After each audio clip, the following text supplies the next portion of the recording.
This is Unique Smiles, the Facial Paralysis Podcast, and I'm your host, Brian April.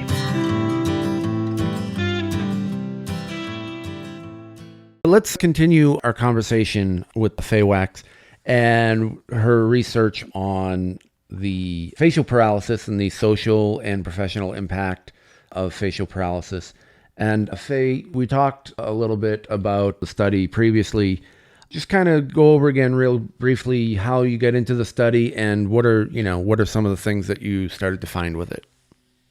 So basically, just to give people a little overview of what I did, is I interviewed over 100 people with facial paralysis, mostly acquired, but some people with congenital facial paralysis.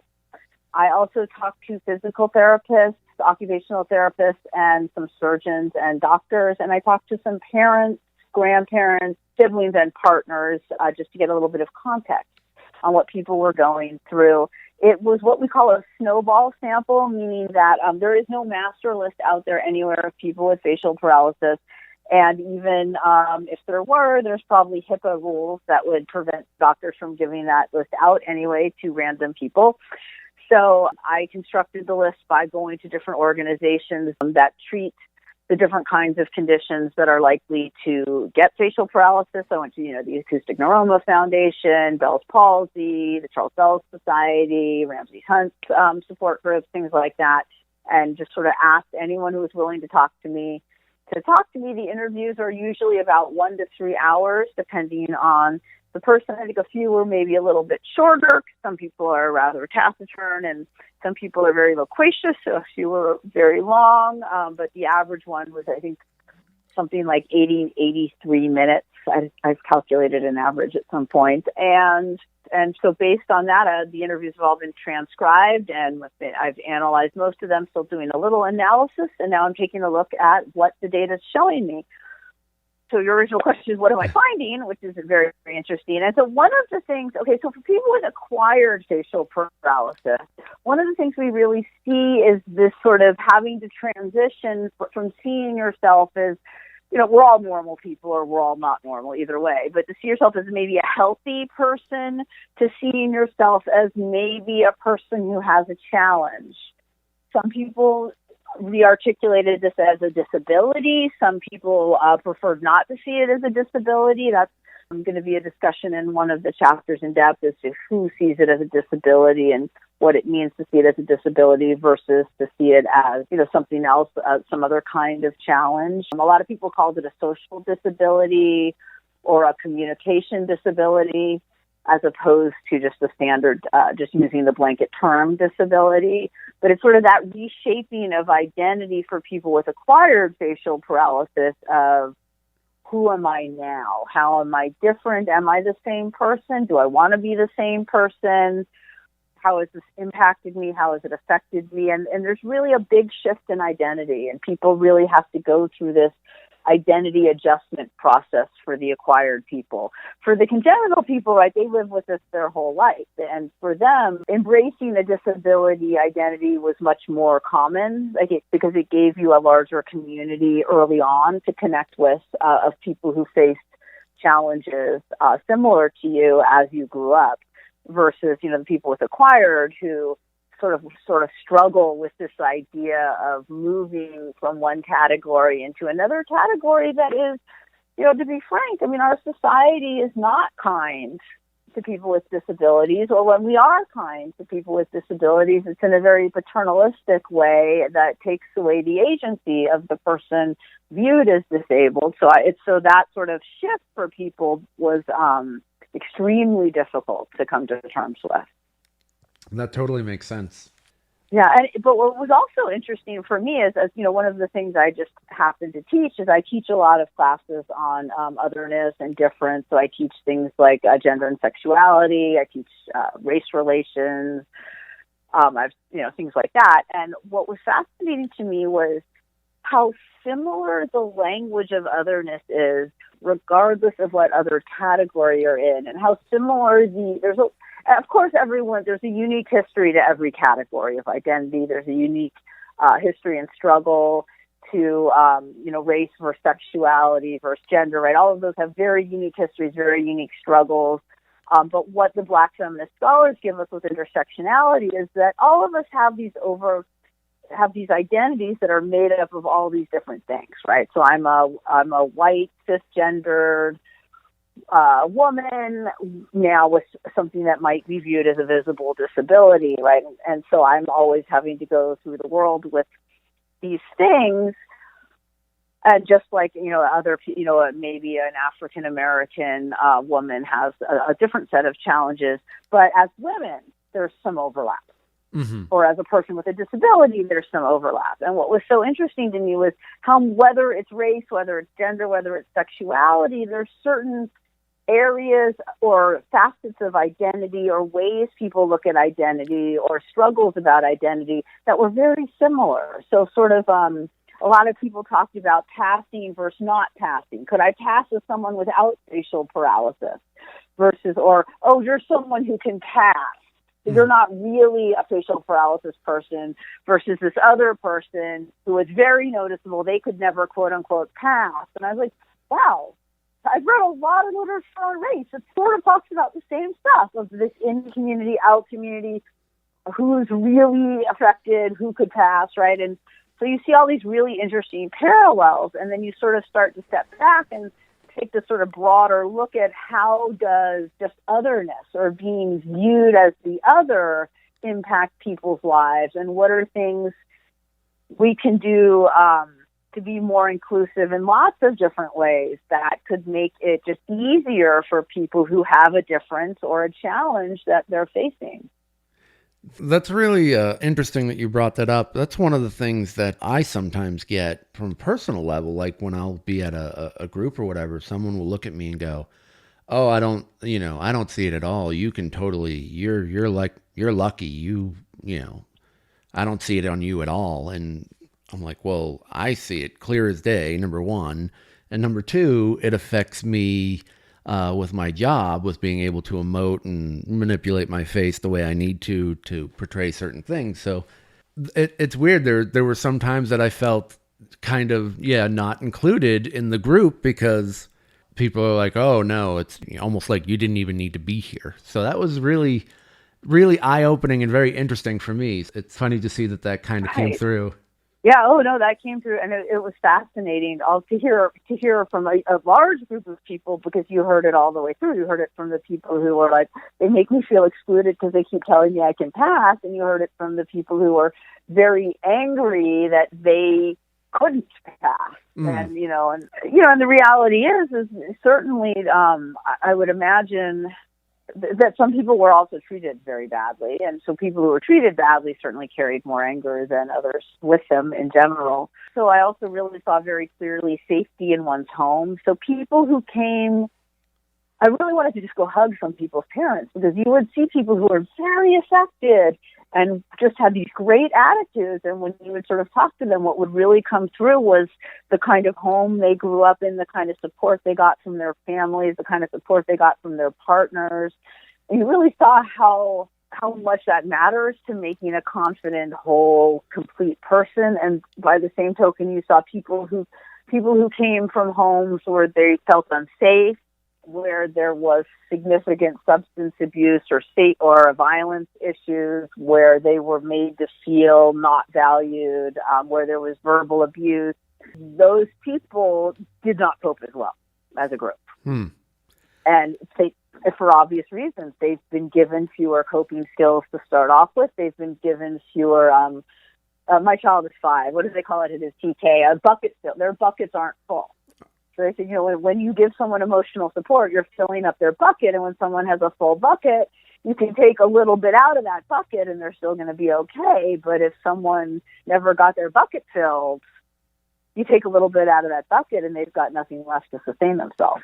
There was one person in particular who was just this amazing person. And I actually interviewed this person more than once, and I interviewed some of their family members, and this was a person with just this amazing soul, and you really saw it, where they had come out of a very unsafe environment, and this person knew how this was impacting them. But now it was like you really saw how every good thing in this person's life was actually a bit of a challenge for them, because not only of the facial paralysis, but because of the fear and the violence of early childhood.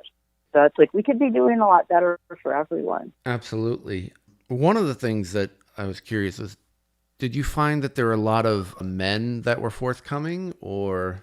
No, men do not want to talk about it. Men were what I thought was fascinating was men don't come to the support groups nearly as often. They don't go on the support sites nearly as often, to the point that I began to wonder if facial paralysis happened to women significantly more than it happens to men, and it turns out it doesn't. But the men are much less willing to talk about it. However, in my field, that's sort of one of the jokes, is that any qualitative study where you're trying to talk to people, it is always harder to get men.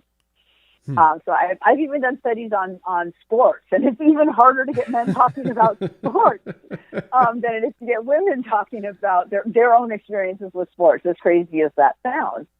And so definitely, and what I thought at first, what a lot of people speculated to me was like, oh, well, maybe men just aren't as affected by it. But I did in the end, get to talk to a fair number of men, and that was not the case. The men said the exact same things the women did, to some degree, but it was harder for them to talk about it. And I think that, again, that's the coping skills. I think women are taught. We definitely give women more skills to seek help, to talk, to understand the value of support in those sorts of situations, and the value of talking about a problem in terms of solving it. Well, I wonder if going forward, the newer generations and how more open and more sensitive everyone is, if that's going to change. Because growing up, for me, boys don't cry, you got to be a tough man, and you have all those stereotypical societal norms that are shoved in your face, and it's like, you don't talk about this, you don't express your feelings, you don't do any of this. So I wonder if eventually that's going to kind of turn around. Yeah, I hope so. I really do. It would be, because it actually, and one of the things we know is that particular thing, that not talking, not sharing your feelings, not seeking support, is actually devastating for men's long-term mental health. Was there anything that was maybe more surprising about men, or was it just the fact that the men had pretty much the same issues and sort of comments as the women? No, well, I thought what was more interesting was which men were the most willing to talk. What sort of stood out to me was that men in entertainment, such as yourself, were more willing to talk. And I think maybe because it had this direct impact on your career, and therefore you had to confront it in a way that other men didn't have to confront it.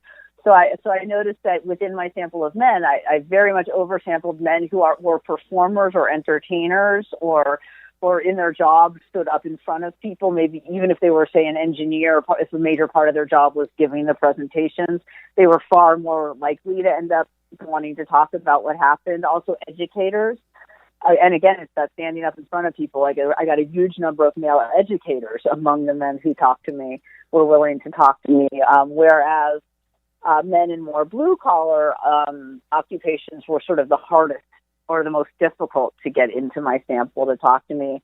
And they actually all, when I did the few that I was able to reach and get to talk to me, or sometimes I would just kind of go up to people and chat with them at an event and get some information from them, they often were the ones who suffered the most violence. So like the poorer you were, or the lower down sort of the privilege ladder your occupation was, the most likely you were to have encountered maybe physical violence or physical harassment, either on the job or in public. And a few women experienced that as well. But the working class men often experienced violence as a result of being visibly different. One man told me he was standing in line for a movie and someone walked up to him and punched him in the face. Wow. And said, "I don't like the way your face looks." All right, that dude's just a jerk. That's all I'm going to say to that. That is right. Not a normal. That is not a normal reaction for hopefully most men. A little defending us there. That's unacceptable. So with the jobs, you found different types of jobs. What are some of the things that people dealt with when trying to either look for or dealing with their jobs, whether it was a new job or their current job? Well, it was a big challenge for people. I think, again, if your job was supportive to start off with, for a lot of people sort of reported it actually having a sort of positive impact in that people were really kind to them, were really compassionate. It made them like their coworkers more because they showed this kindness toward them.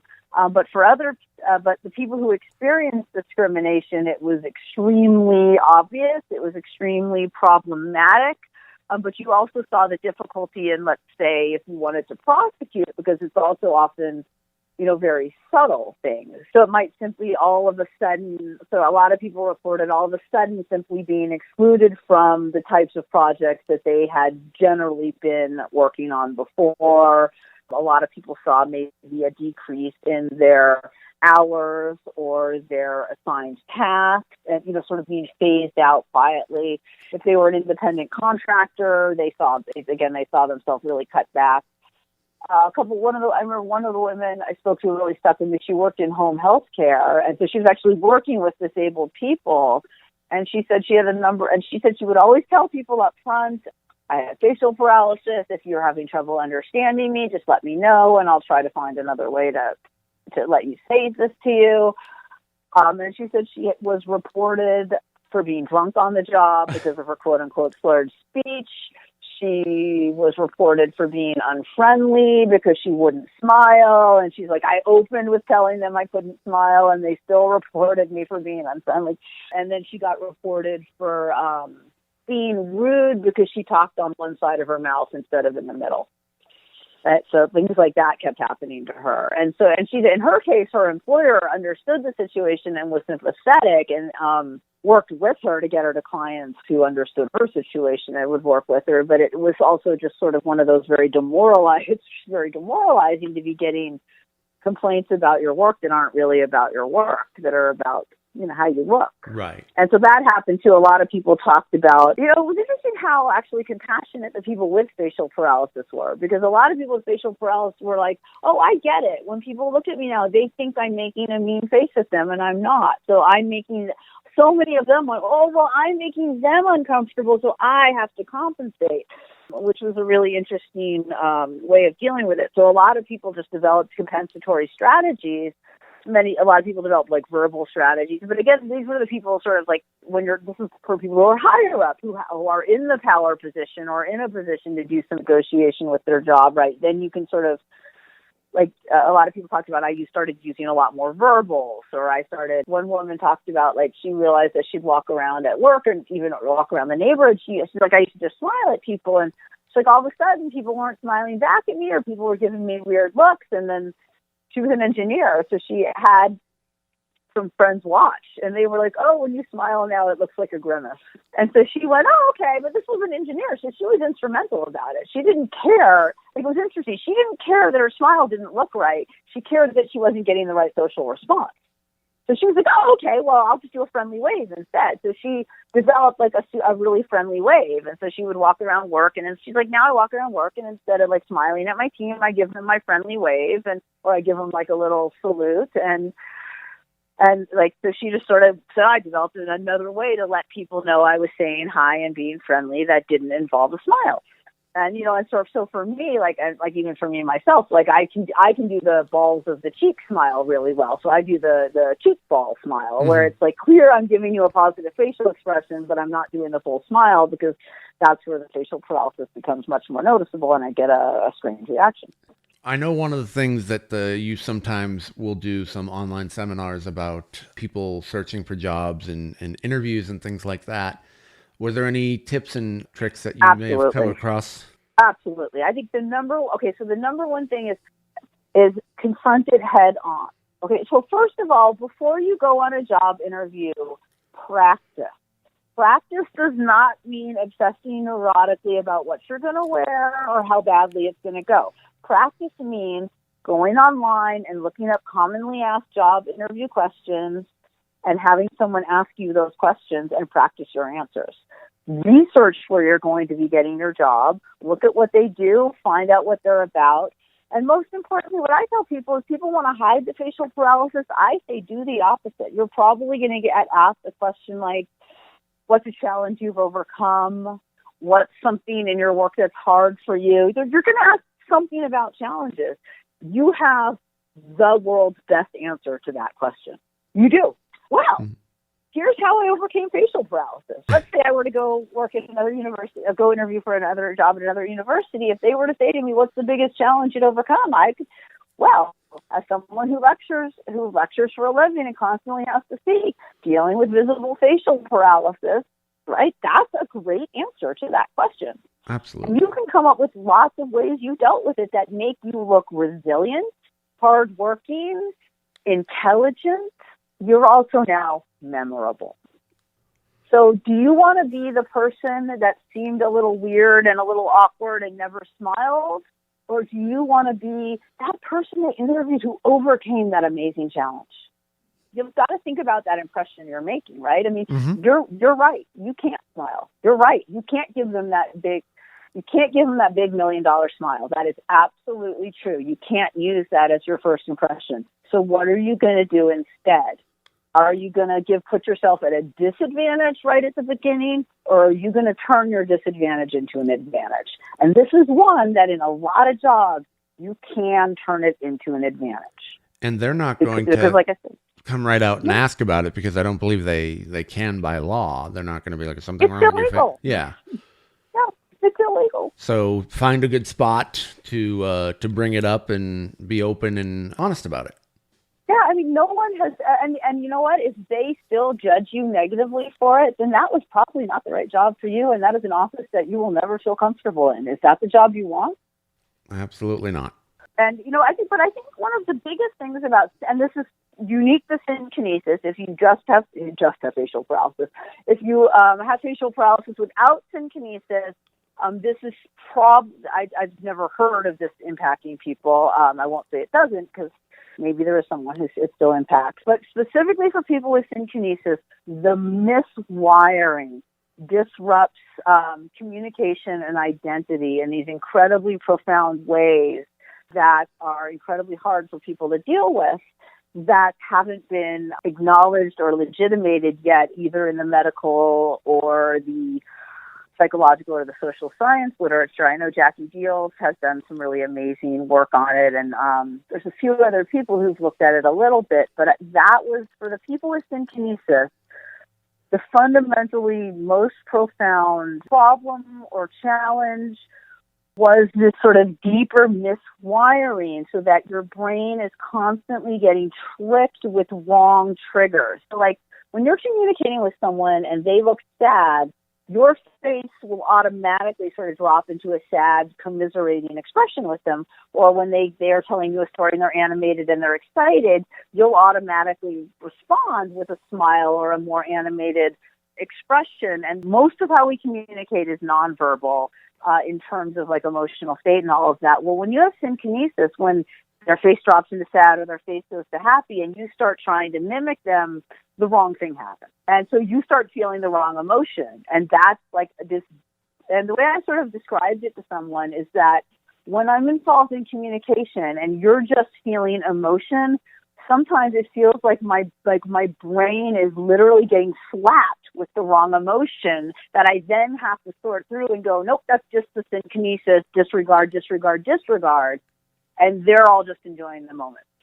And it's like, because a lot of people and what's interesting is a lot of people just assume that it's just that they got a reminder of their facial paralysis and that quote unquote made them sad. But it's actually much more profound than that. It's that a something that got hardwired, and again, this is only for people with acquired, this is only for people with synkinesis. When you were very, very little, nonverbal facial communication in your culture got hardwired in, probably somewhere between 6 months and 3 years. And now every single time you make a facial expression, the wrong thing is happening. It really is an emotional slap. And what everyone says, yourself included, was that it's very disconcerting. And so I start trying to feel less. Yep.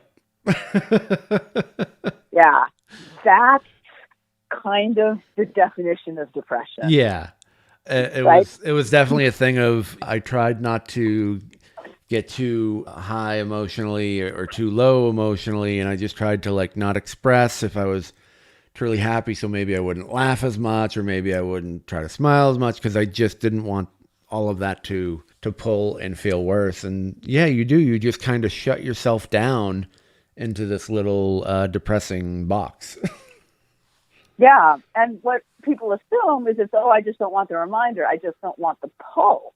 Mm-hmm. But as I got into it deeper and I read more of the literature and I talked to people more and I lived it, it became really clear to me that it's not just the reminder. If it were just the reminder, we could get over it and we would live with it. It's that slap of the wrong emotion.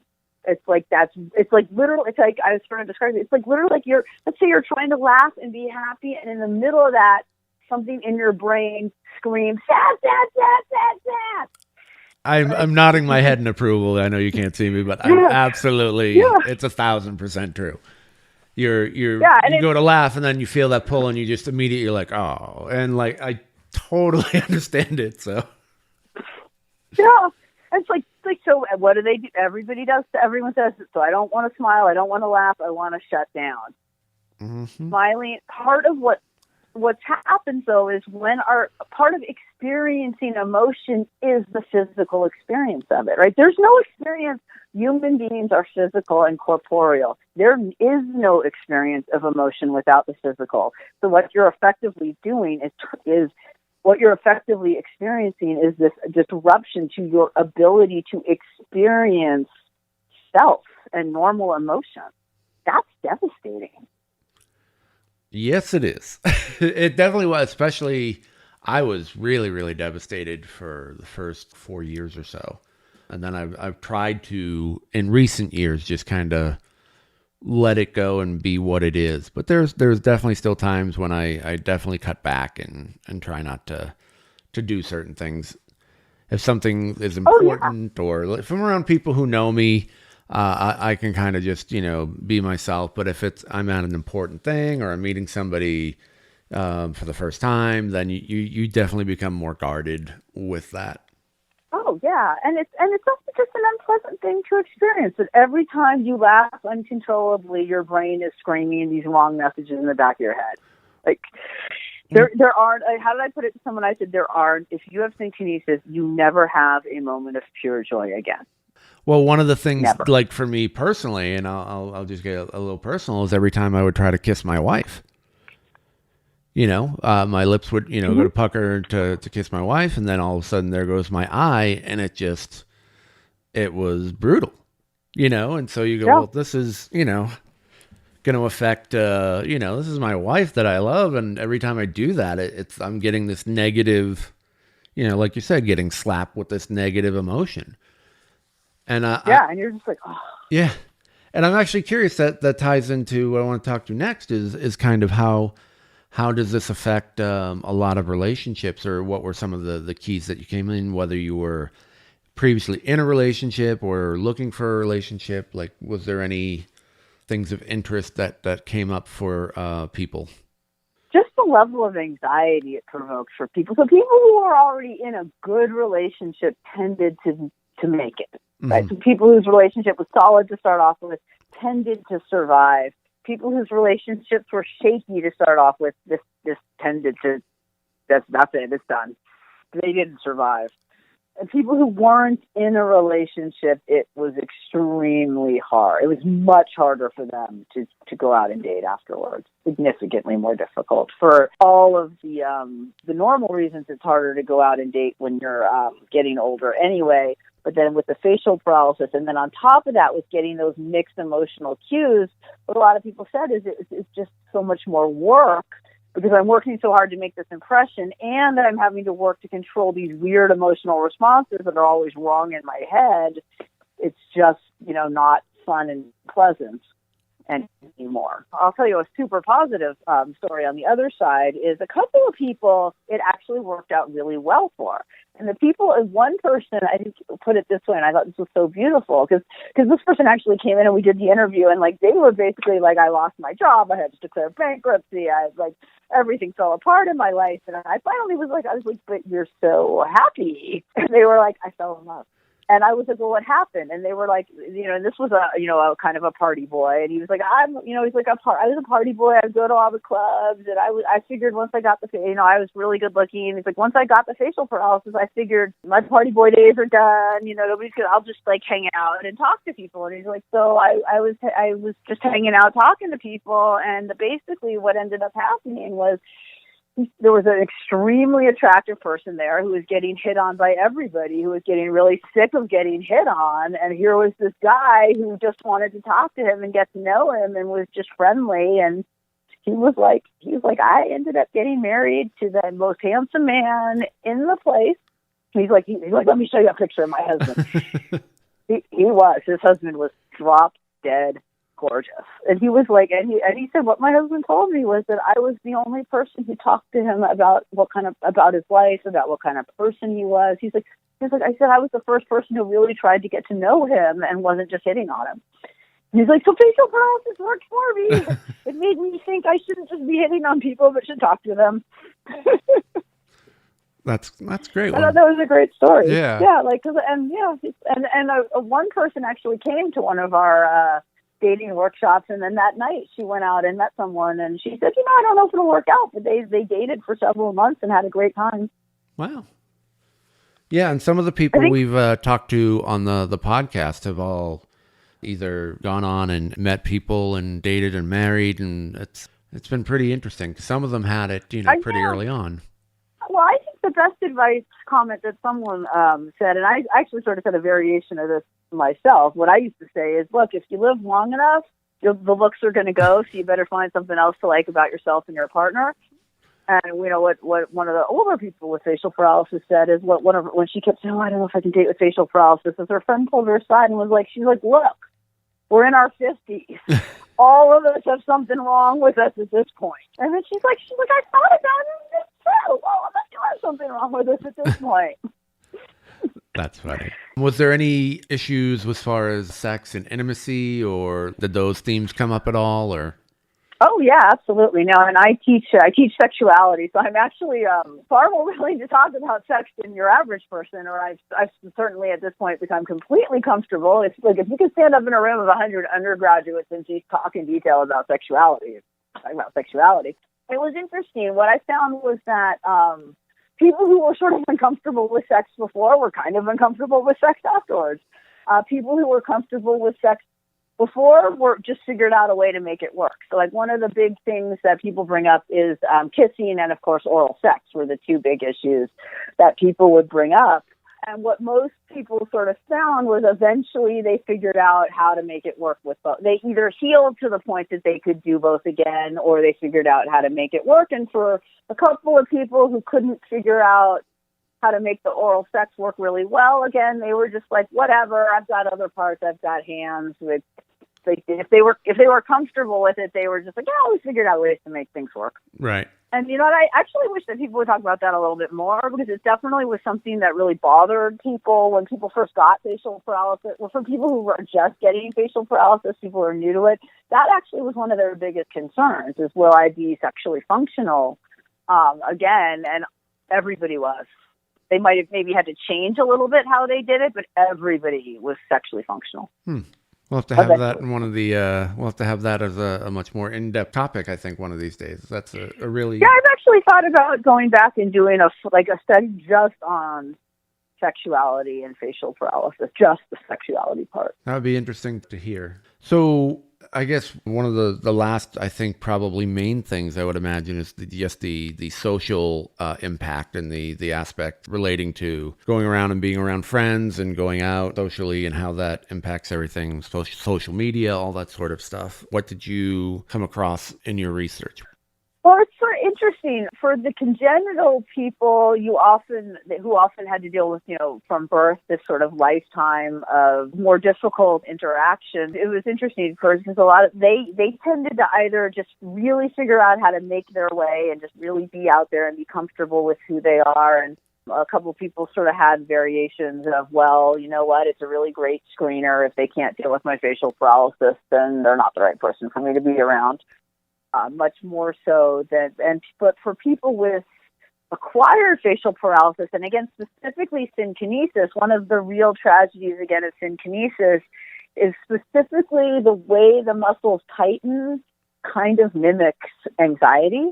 So even people who had anxiety before, their anxiety got worse.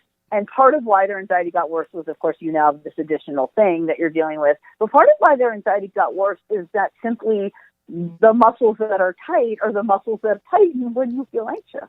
And I got a really great reminder of this recently where, in gearing up for this surgery, I stopped my Botox about 6 months ago, and it's now all worn off. And sort of as it was wearing off, it was really, really funny. I was like, oh, I'll just go for a jog and I'll think about things. And that's how I think about things. And I was jogging along and I was like, there's something really wrong with me. I've been feeling like really down and anxious for like the last 2 weeks. And I'm like, what is wrong with me? I'm like, am I developing depression? I've never been depressed before. I'm like, what is going on? What is wrong with me? And then I got halfway up the hill and I was like, what's this chapter you're working on about? I was like, how facial paralysis mimics anxiety and depression. I was like, what wore off 2 weeks ago, right when you started feeling this way? Your Botox. And I was like, right. That's funny. So here you are. You have something that's visible. That's anyone who knows that there's something weird and visible about them or whatever it is that's going to make them feel a little more anxious. And you have synkinesis, which is mimicking anxiety. And so as you're going into the situation, knowing that you look a little strange, knowing that you have and having the synkinesis, those things are now feeding off each other, and those muscles are getting tighter and tighter and tighter. And now meeting new people is something that people with synkinesis, almost every person, I'll have to go back and check, it's definitely over 90% of the people with synkinesis all said meeting new people is harder for me now. I feel more anxious. And for you as a performer, right, you've got to stand up in front of new people all the time. Yep, every show. And I it's funny, I've actually found a different way of bringing up the topic of facial paralysis. I used to tie it in right after viral meningitis bit, and then I said, I got this disease called Ramsay-Hunt syndrome and blah, blah, blah. And it just totally brought everybody down and in. It brought everybody in, and they would sometimes almost feel bad for me. And then recently I decided to change it, and I go, well, some of you have probably noticed right now that I have facial paralysis, and I got it as a result of blah, blah, blah, and I'm okay. And that totally changed the reaction of the crowd of how hard they could laugh and what there was no more of that "aw" feeling. And it just became more of a matter of fact. And it was just, it made it seem like I was much more comfortable with it, and it was no big deal. And so that was really interesting to me from a psychological perspective as a comedian, that just making that slight change made all the difference. So that's interesting. Yeah, that's how I like to come out and approach it now, and it seems to be much more effective in keeping things light and keeping the crowd up enough that they will laugh at the material. I mean, they laugh at it anyway because it's funny, but it's not as much work for me to get them to that point. Yeah, and you want less work to get to the laughter. Yes, exactly.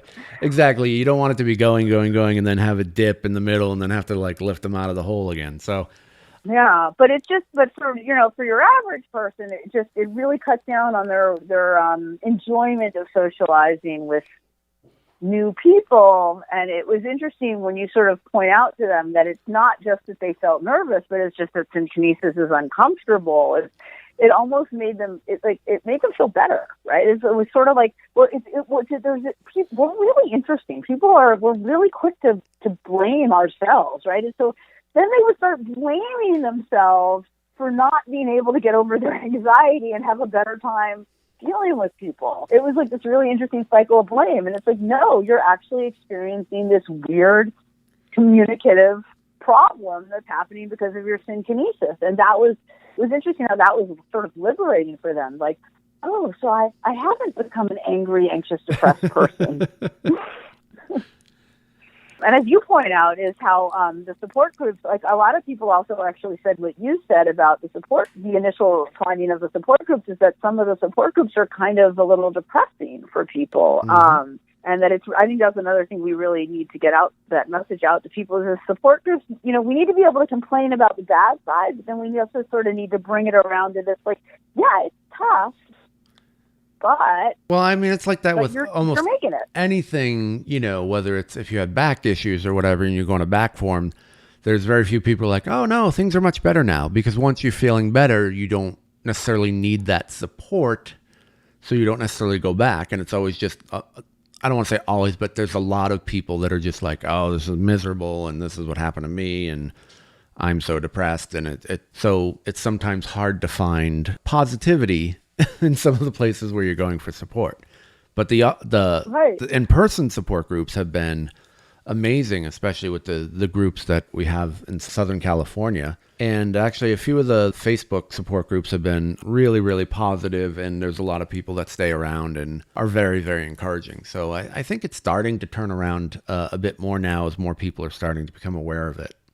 Like, as we're getting some people who are also, like, I'm starting to see more of the online groups where people are sort of starting to create these more positive groups, and I think that's so important for people, and I think even if you're doing well, it's really nice to sort of get that little reminder that there is that group out there of other people, just in case you have a problem, or even just to get that reminder that it's not all in your head. Well, it is. What is J.K. Rowling says? I think there's one point in Harry Potter where it's just because it's happening inside your head doesn't mean it's not real. And that's what I try to really get across to people with synkinesis, is they think, oh, I'm just feeling anxious, I just have to make it go away. And I'm like, no. Just because it's happening in your head doesn't mean that there isn't something physiological happening here, and that it's legitimate, and you're not weak. It's not that if you just try a little harder, if you could just be it, because what do they hear from their friends and family? Just try a little harder. It's not going to go away.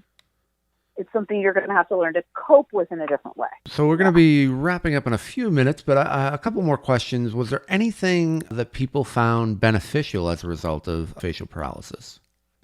Definitely, some people said no. I asked people that directly, and a lot of people said no. The people who said yes, almost all of them said the benefit was that compassion piece, that it made them more aware of the range of issues that anyone could face, and to not judge. It reminded them to not judge a book by its cover, to not judge a person by a single interaction or a single day, and really to be more compassionate and open toward people. And for some people, they also just said it just helped them appreciate, like any medical problem that turns out to not be fatal. It made them realize that there is an expiration date, and maybe you should be enjoying the life that you have. A lot of people used it as an excuse to cut back, and quite a few of them said, you know what, I was working a lot, or I was going full steam ahead because I thought all this stuff was important, and I've come to realize that my health is important, and my family is important, and my life is important too. And so I think those were the main positives people took away from it. Some of those I think are common to any kind of health crisis. Are you still conducting any interviews or anything like that for additional research? Yeah, you know what? I do every now and then do an interview just because I genuinely really enjoy talking to people, and I'm always sort of amazed by the insights people have. So I do occasionally still talk to a person. It's not the focus of where I am right now, but I'm still happy to talk to people because I just find it to be such a gratifying experience, and it's definitely always like to hear the broader range of experiences that people have, and how they're coping and what they're doing to get by and things like that. So if anyone wants to reach out to you to be interviewed, especially men if you're listening, how can they find you or contact you, or is there? Oh yeah, the easiest way to get to me is to email me, and my email is F as in Frank, L as in Larry, WACH, S as in Sam at cpp.edu. That's CPP like Cal Poly Pomona. We'll also put that, if you're okay with that, we can put that on the site so that people can do that. And then as far as your research, is there anywhere someone can see that yet, or is that not published yet, or how is... There is a webinar on the Facial Paralysis Institute website I just submitted a piece to the Body blog for Body and Society, and I haven't heard back from them yet. So I'm going to follow up on that in a day or two, because they may be just going on summer break. And Dawn Shaw with her has also done a webinar with me that you can find on YouTube. And I'm currently in negotiation with Rutgers University Press, so hopefully there will be a book in the near future. Well, that'll be awesome. And when it comes out, we will look forward to having you on and promoting it again. So, Excellent. Faye, thank you so much for taking the time today. I always love talking with you. You're so knowledgeable about it, and you're so influential, and you make a really, really big impact in a lot of people's lives. So thank you on behalf of everybody for that.